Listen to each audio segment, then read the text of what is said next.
New details now on the human cost of the U.S. military's drone program. The Wounds of the Drone Warrior is a feature article published in the New York Times this week.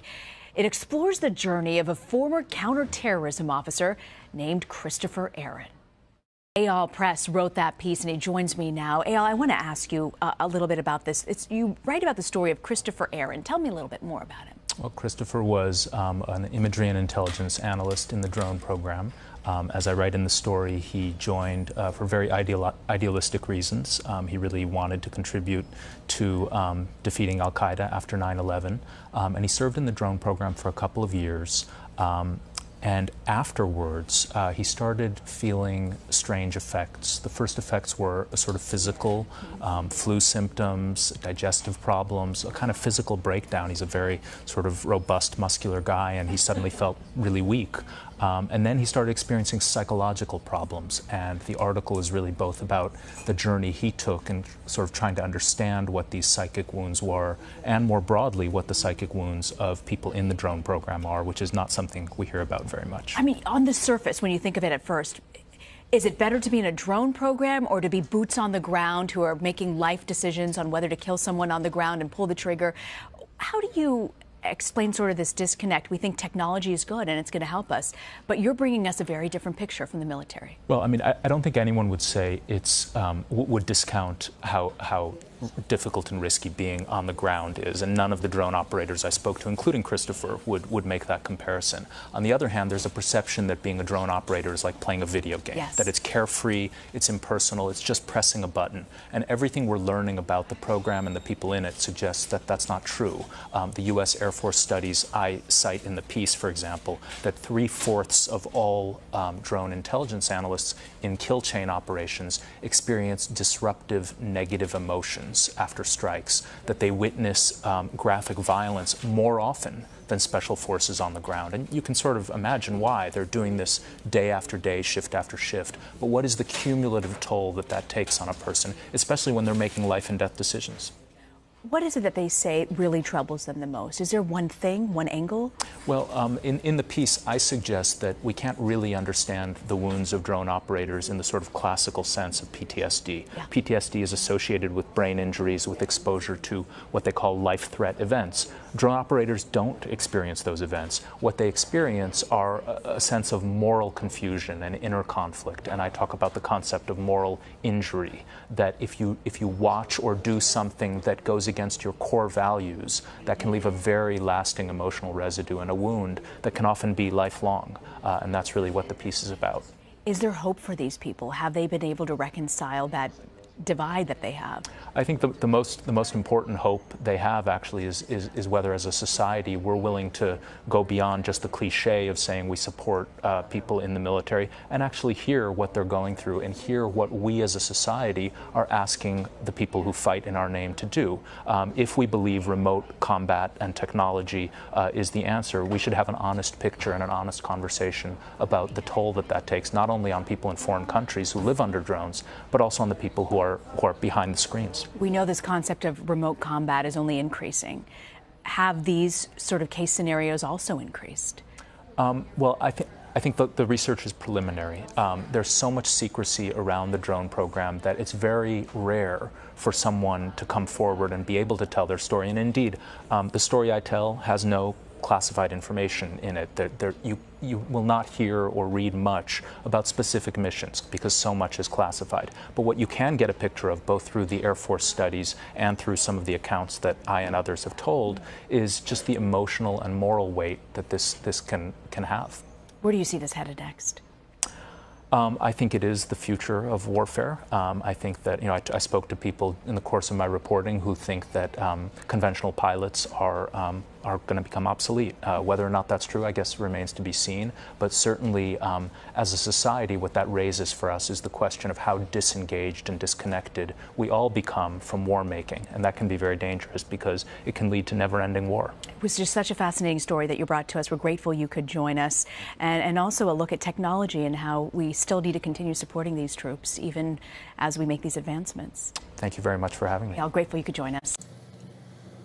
Okay, so now that you've seen the sad truth on the traumatic toll that drone warfare takes on U.S. military personnel, I wanted to read this to you that I found on the wiki that says, as of January 2014, the U.S. military operates around 8,500 unmanned aerial systems. And I went on ahead and just added these up and rounded it.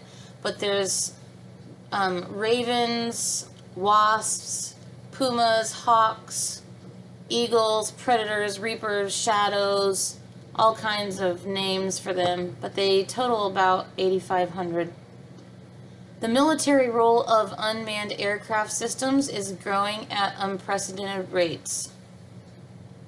Rapid advances in technology are enabling more and more capability to be placed on smaller airframes, which is spurring a large increase in the number of small unmanned aircraft systems being deployed on the battlefield.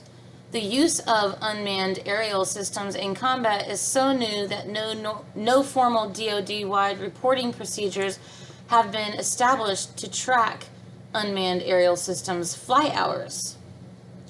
As the capabilities grow for all types of unmanned aerial systems, nations continue to subsidize their research and development, leading to further advances in enabling them to perform a multitude of missions. Now, the interesting part about this is this next part that I'm going to read to you, where it says unmanned aerial systems no longer only perform intelligence, surveillance, and reconnaissance missions. So right there we know that they use it for surveillance. That was kind of a given. But it goes on to say that they've expanded to areas including electronic attack, drone strikes, suppression or destruction of enemy air defense, network node or communications relay, combat search and rescue, and derivations of these themes. These unmanned aerial systems range in cost from a few $1,000s to tens of millions of dollars, with aircraft ranging from less than 1 pound to over 40,000 pounds. And also, I'm not sure if you noticed in that video, but the guy mentions replacing pilots with drones. Yeah. So. Yeah, not in that video, but announced a few days ago by Emirates Airlines, was they want to replace some of the passenger fleet with aircraft that don't have windows. They would just put virtual images of what is outside the plane on the inside of the plane. Yeah, like what NASA's doing with us, feeding us the images of the Earth so we can't see what's going down there. If there's any kind of natural disasters or man-made disasters that wipe people out, they don't want you to see that flying over certain areas they annihilate, do they? No, they're just going to show you like a film footage of what you're going past. Exactly, yep. And then you're also not going to have human pilots anymore, so no one is really... Yeah, where are they taking you? Yeah, well, everybody, we don't need to know that, do we? Because we're all sheeple globe earthers. Absolutely. They've already told that to us, and we just blindly follow it, and we get in their airplanes all computerized and shit. We just let them lead us wherever we're going, right?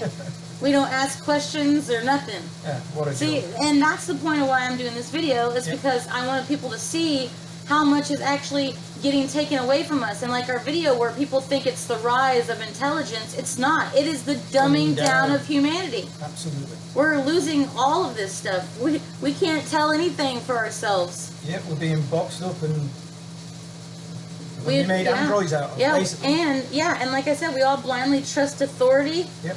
Without any question. Yep. No longer know how to take care of ourselves. No.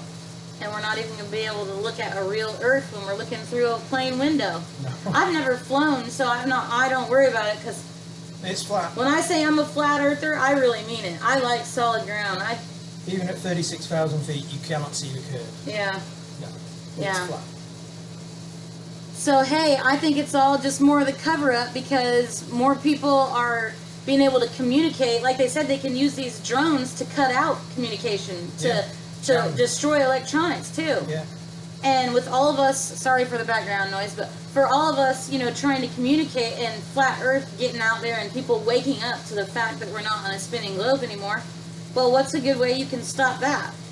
Yeah. Put fake windows in planes and stop having humans flying it. I mean, come on, duh. Yeah. This is a no-brainer.